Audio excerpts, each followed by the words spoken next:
Hello, this is Dan Damon with your World Update Daily Commute, recorded on Friday at 5:30 a.m. US East Coast time. Coming up, as more details emerge about the origins of the unsubstantiated dossier on Donald Trump, I'll speak to the former British ambassador to Russia who was asked to advise US Senator John McCain on its veracity. I had not read it, but I knew there were at least two principal elements in it. He then said, would I speak with the senator? Which I did. I couldn't say whether it's true or untrue. At a time when fake news is being bandied about, what actually is it? When the media reports something accurately, but the substance of what they're reporting is actually false or wrong, that's really not fake news. It happens to be news that was wrong. And the call of the baboon. They can do 5 vowels, so just how old is the power of speech? First, the news. BBC News with Eileen McHugh. Syria has threatened repercussions against Israel, accusing it of carrying out airstrikes on a major military airport near Damascus. Correspondents say the Meza base has been used to launch rockets targeting rebel-held areas around the Syrian capital.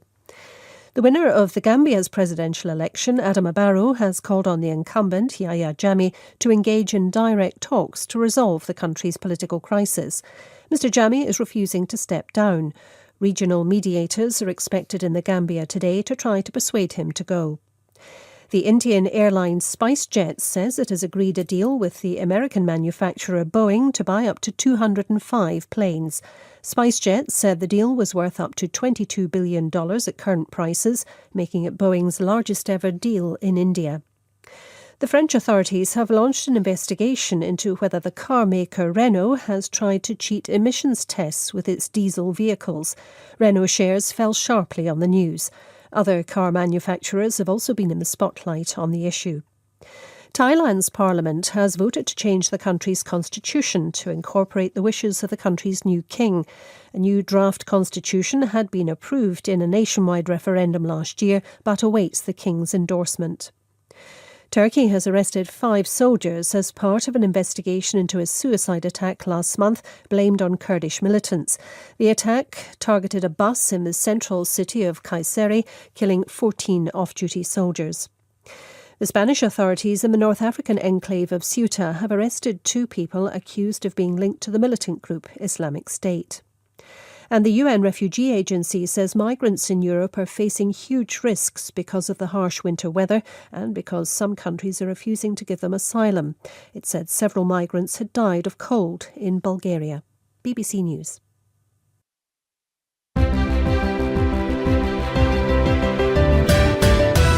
Hello, this is Dan Damon with World Update from the BBC in London. Coming up later, what is fake news and what can we do about it? First, ongoing revelations about the so-called dossier in Donald Trump, a report containing damning allegations, all unproved thus far, about his complicity in Russian hacking. That's been making headlines, of course, over the past 48 hours. One of the US politicians who saw the document was Senator John McCain, and in trying to establish its veracity, the senator's advisers turned to a former British diplomat, Sir Andrew Wood, who was the UK ambassador in Moscow from 2005 to 2010. Sir Andrew knew Christopher Steele, the former intelligence agent who'd prepared the document. Sir Andrew told me more about that story. The overall context is several weeks, if not months, of reporting in the United States of investigation of various aspects of Trump's relationship with the Russians. Part of that was a commissioning of a report which included a strong British element with the result of the dossier, which we are all now aware of. The dossier was given to senior members of the agencies and also to some other people of senior political level, if you like. And they asked you, Senator John McCain asked you to consider its credibility. No, I spoke to a friend and an associate of John McCain at a conference in Halifax, which the senator was there too. Obviously, at that time, 18 November, there was a lot of speculation about what sort of relationship President-elect Trump would be having with the Russians. I told, with the agreement of Chris Steele, that friend, that there was a British element in the discoveries or investigations. I had not read it, but I knew there were at least two principal elements in it. That is, complicity of the Trump team with the hacking exercise, and a story that there was some compromat, as the Russians call it, i.e. compromising material on Trump for sexual reasons. He then said, would I speak with a senator? Which I did. I said I was aware of this, told him the same thing as that I knew the person who had drawn it up. He was highly professional, though acting in a private capacity, that I couldn't say whether it's true or untrue, but the sort of tone that the candidate Trump at that stage was taking about the hacking was rather peculiar. I thought it was the natural thing for him to have said was that hacking of the electoral process was wrong and should be investigated. Instead of which he was saying, you don't know it was the Russians, you can't accuse the Russians, I don't believe it was the Russians, and so on and so forth. That struck me as rather odd, and in some ways went to the idea that perhaps he was complicit or knew about it or something. Secondly, all the stories that had come about his relationship with women, again suggested it might be true that there was some sort of compromat on him. After all, it's common practice for prominent people in business or anything else to be at least given the opportunity to be entrapped. But as he says, he knows that. He knows about the cameras. So he does. Well, wouldn't he be ultra cautious? One would think so, and I'm not saying that he wasn't, because I have not read the document, and I don't know what's in it precisely, beyond those rather vague generalities. Senator McCain then sent somebody to examine the document and to bring it to him, and he then spoke to the FBI and so on and so forth. Now, you weren't substantiating the veracity of these documents, but because you hadn't seen them, but you're saying the way that it was produced was by somebody who didn't have an axe to grind personally, who had been employed to do this and was employable. They had a track record. They did the job that you would expect them to do. That is correct, and I think that remains correct. At the same time, this was raw intelligence, and raw intelligence is not the gospel truth. It's something to be put into context and further examined. So I think that the president-elect has a point when he says this should not have been published. And I don't think it was ever the intention that it should be published, but it should be material which needed examination. After all, the idea that a future president of the United States is beholden to the Kremlin is a rather uncomfortable one. How should America's allies be handling what is a potential conflict of interest, conflict of strategy? Well, we'll see how that develops. I personally think that even if these accusations are true, that Mr. Trump has enough chutzpah to just ignore it. Though if there are films and things like that, it could be embarrassing. I think he would just ignore it. And the Secretary of State designate Tillerson has taken a pretty firm line, I think, in the hearings in the Senate on his confirmation, as has, for that matter, the Secretary of State for Defense, Mattis. They both have been pretty firm on Russia. We'll just see how it develops.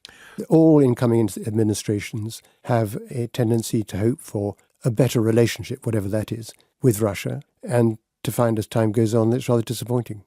What would you say to people listening to you, perhaps in Ukraine, in Estonia, where there is a great deal of concern about what Vladimir Putin's intentions might be? At the same time, you have NATO strengthening its force in Poland just now.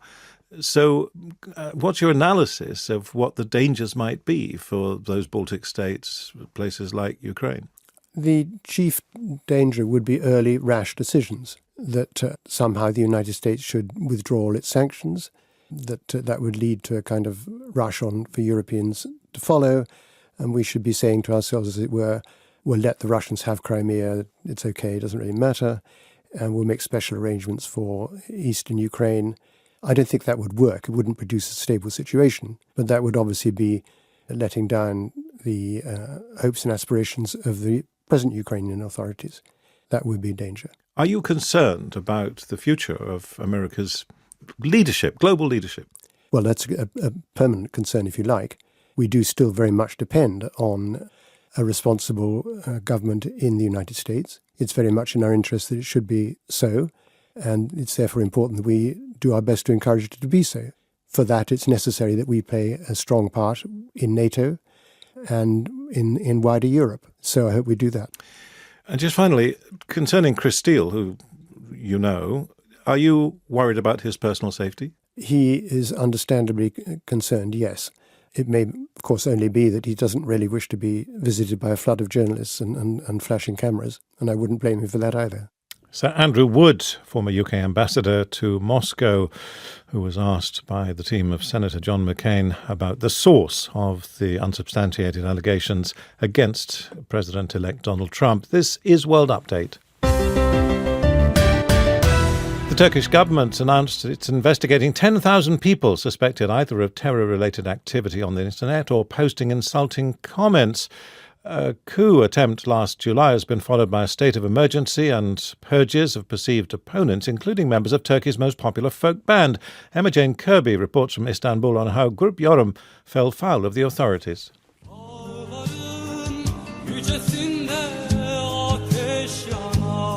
Their music style is a sort of blend of Turkish and Kurdish folk, often whimsical and poetic, but always political. The main idea for Grup Yorum is to be the voice of the discriminated, the persecuted, the poor, the parts of the society that are in a clash or being crushed by the powers that be. That is the basic driving force behind this band. Seli Sura, a Turkish journalist who specialises in the arts and culture, was born in the year that Grup Yorum was founded. And she's been following them and their bumpy career path ever since. Grup Yorum was founded in 1985 by 4 university students from Istanbul. Their history is basically having these huge concerts with a lot of guests getting detained and arrested. I mean, like huge concerts getting arrested. These are the type of news that we usually have of Grup Yorum. They call themselves a family. Like the members change throughout the time, but like the spirit, the messages, and the music, this stays the same. Grup Yorum's concerts are huge in Turkey, although the members are constantly changing because the musicians are so often imprisoned. On November the 18th last year, the entire group was arrested at the cultural centre they run in Istanbul, accused of being members of the DHKPC, a Marxist revolutionary party which has carried out several assassinations and suicide bombings, and which is recognised by the Turkish government and the EU as a terrorist organisation. On a crackly phone line from the steps of the Turkish parliament in Ankara, Hilmi Yarayıcı, a Social Democrat opposition MP and former Grup Yorum member, told me why he left the band back in the early 90s. I got old, he laughed. That's why I left. I didn't get tired of the band, but many politicians and MPs try to attack me even today, saying I'm a member of a terrorist organisation. But the truth is, Grup Yorum has no link to this revolutionary party. It's not a terrorist organisation, it's just being targeted because it gives the people a voice and the government wants to silence that. I sang songs in Kurdish, he continued, as well as in Turkish and Arabic. And in 1989, I was tortured for that and imprisoned because the police told me there was no such language as Kurdish. The people governing the country today continue on that same path, denying and ignoring other cultures.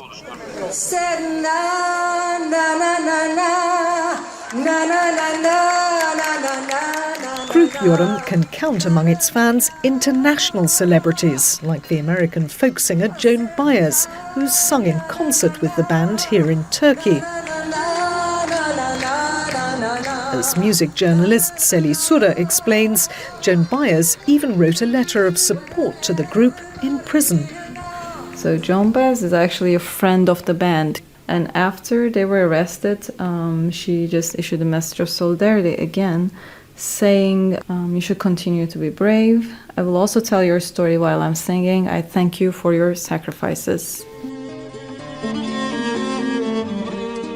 The Turkish government maintains that Grup Yorum is affiliated to terrorism, saying that when police raided their cultural centre, they found green military-style shirts and a hammer and a gas mask. Although group members have been arrested 400 times since the late 80s, this is the first time the entire band has been imprisoned. So will this mean the end for Turkey's #1 folk group? I asked opposition MP Hilmi Yarayıcı. No, definitely not, he said emphatically. This is not the end of Group Yorum. It means the opposite, a new beginning.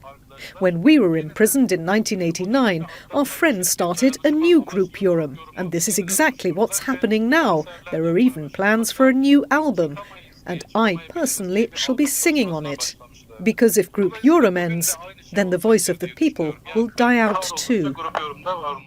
Hilmi Yarayıcı speaking to Emma Jane Kirby for her report. This is World Update, and this is a baboon.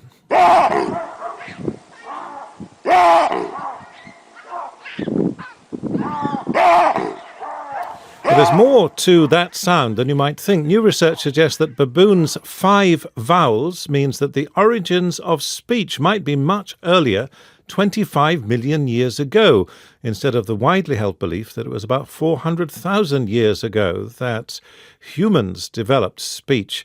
One of the authors of the study is Dr. Thomas Sawalis, a linguist at the University of Alabama. I asked him, when does he think the necessity of speech began? We know that it becomes necessary because humans all have speech. So the question is, how did that happen and when? Now, part of the story that we're addressing, it was actually pretty much the first modern scientific theory about language evolution, was the laryngeal descent theory. And the fundamental story is that the researcher for that, Philip Lieberman, claimed that nobody except humans, and that excludes Neanderthals and excludes everything prior, could have speech because they couldn't make vowels right. But you've discovered that baboons are making those different vowel sounds. That's the point. Now, we and Tecumseh Fitch and his team are the first to show that apes, well, not even apes, monkeys, can make those sound differences. All human languages have what are called phonemes that you can think of as sort of the sound alphabet in your head. And the numbers of phonemes vary a lot. In vowels, there are languages that only have 3 vowels. There are languages that have up to in the 20s of vowels. And in English, American English anyway, beat, bit, bait, bet, and bat are different because of the vowel sounds. So we're really hyper attentive to this. We've got them rehearsed. We know how to repeat them. It's e, I, a, etc. The claim was that monkeys and nothing before us could do that, which would be a hard limit on the development of language. So are the baboons speaking? They are making sounds with their vocal tract that are the same kind that we do. Now, they only have a vocabulary of 10, 15 different calls. Their sounds are good enough to keep that vocabulary apart. The point is, though, that even with their higher larynx than us, they're still able to make a contrasting set of vowel sounds with the structure of the mouth the way it is. And what that means is that hard boundary, that hard evolutionary boundary, is that language could not have been earlier than 400,000 years ago, because that's when the larynx descended. That boundary is now gone. And the ability to make the vowel sounds that are contrasting enough to potentially hang a vocabulary on, the seeds of that go at least as far back as our last common ancestor with baboons, and that's 25 million years ago. That's Dr. Thomas Sawalis, a linguist at the University of Alabama. So now you know, if you didn't before, about laryngeal descent and what it says or doesn't say, according to Dr. Sawalis' research, about when speech began. That doesn't mean, I think, that we can speak to the baboons, but we can listen a bit harder to what they're trying to say to us.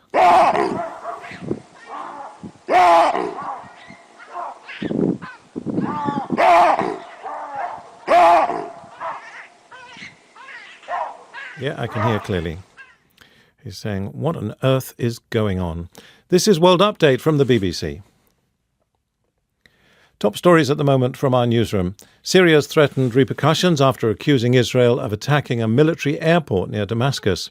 Renault's become the latest car manufacturer to be investigated over whether it's tried to cheat emission tests, and pressure is increasing on President Yahya Jammeh of Gambia to step down. Those are the headlines. This is the BBC, and update soundscapes@gmail.com is the way that you can send us the sounds around you. And this one is from Dale Toms in Cornwall in England, welcoming his daughter Marley into the world.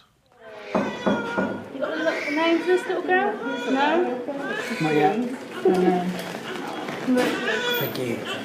Congratulations, Sarah. And she just needs 2 hours and I don't need anything.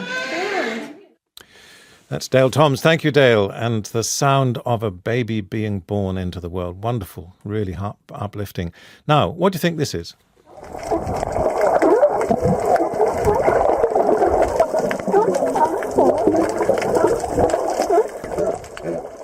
It's from Bob McIntyre in Hallowell in Maine in the US, and it is seals underwater. I'd love to know how you did that, Bob. And, of course, not long ago, we had a feature with a Norwegian sound artist, Jana Vinderun.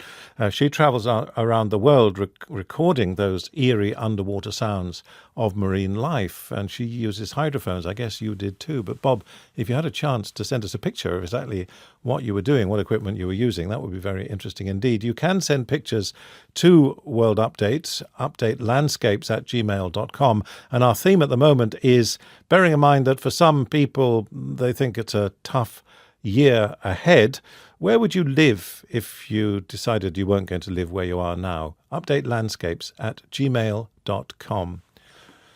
What's true? What's not? Green plastic watering can for a fake Chinese rubber plant and a fake plastic cup. It was kind of our modern day take on War of the Worlds, where we had made up a town in Texas that was quarantined because its residents had Ebola. The small town of Purdon, Texas has been quarantined after a family of 5 tested positive for the Ebola virus. If we are not serious about facts and what's true and what's not, if we can't discriminate between serious arguments and propaganda, then we have problems. Mr. President-elect, can you state categorically, Mr. President-elect, can you give us a question? Don't be You're rude. attacking us. Can you give us a question? Don't be rude. No, I'm not going to give you a question. I'm not going to give you a question. Can you state categorically? You are fake news. It wears me out. It wears me out. Fake news, Radiohead's Fake Plastic Trees, and you heard from someone who makes money out of creating fake news, also from Barack Obama and Donald Trump, of course, accusing CNN of being fake news. Well, the BBC has announced it's setting up a team to debunk fake news. It's called Reality Check. What is fake news then? How do we deal with it? I asked Kenneth Cukier, he's the Economist senior editor of Digital Products, so he has to watch out for this stuff. How easy, I asked him, is it to make fake news? It's really easy. All you have to do is write it and post it. And who's going to read it? Well, anybody. Now, of course, you have to get the clicks. So you need to post it in a way and in a forum where people are actually going to look at it. And if you put it on Facebook and the algorithm likes it, then it'll surface it to more and more people.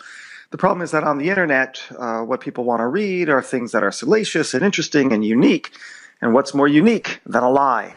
So there are different kinds of fake news, you think?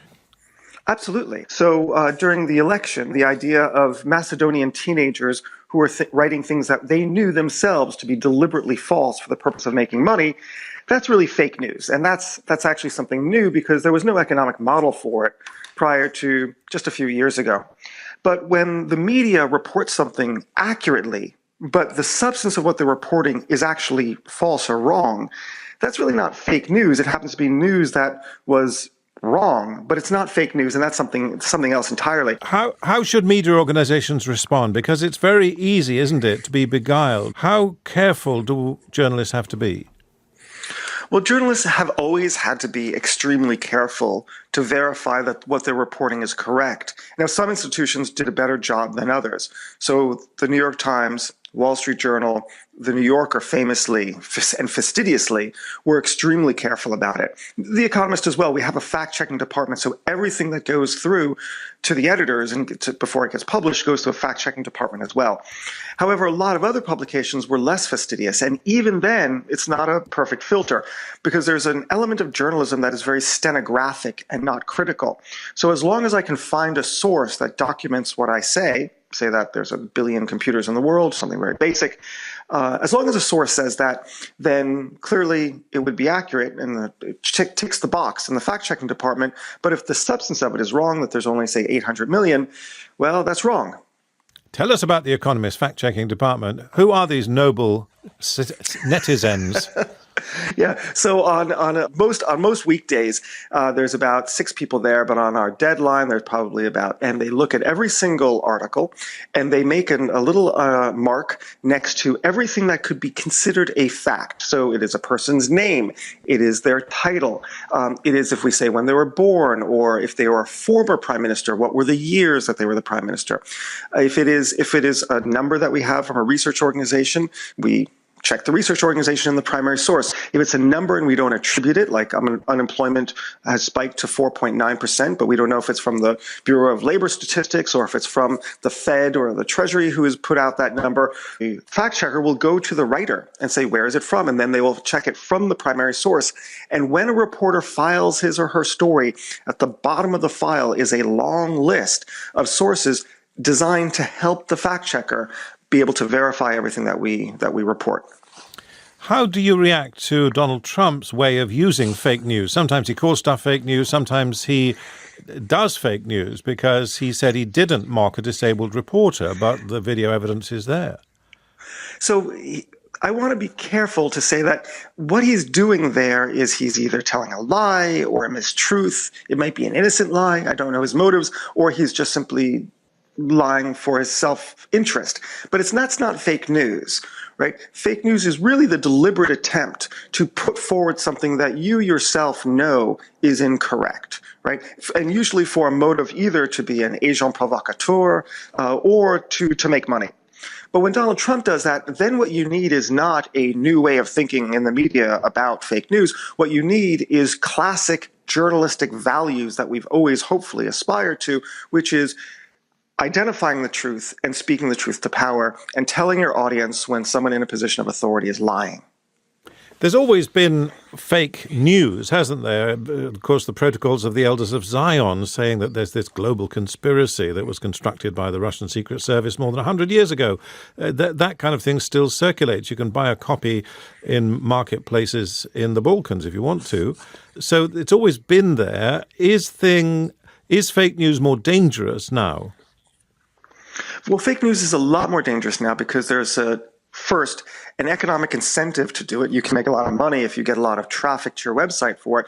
But secondly, we never had a communications medium that was able to reach as many people as we are today.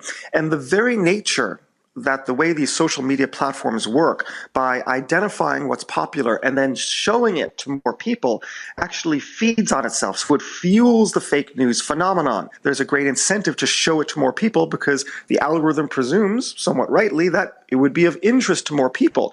It doesn't distinguish whether it is truthful or not. Are you hopeful for the future of journalism in the face of this bombardment of fake news and tampered with news? Because with modern digital techniques, you can do an awful lot to change what people say or write. I fear for it, but I think this is also a glorious moment. It's sort of a golden age of media in which there's a lot more voices in this global agora. And it's a cacophony. We have to understand that these are new ways in which information is interacting in the hurly-burly of human thought. And we need new institutions and new practices, and also a new awareness on the part of the news consumer to interact with this information in this way, because it's become very chaotic. There's a good thing about this, but it also means we should be worried too. Kenneth Cukier from The Economist. And let's finish with some more of Radiohead's Fake Plastic Trees. Fake news, watch out for it. This is World Update.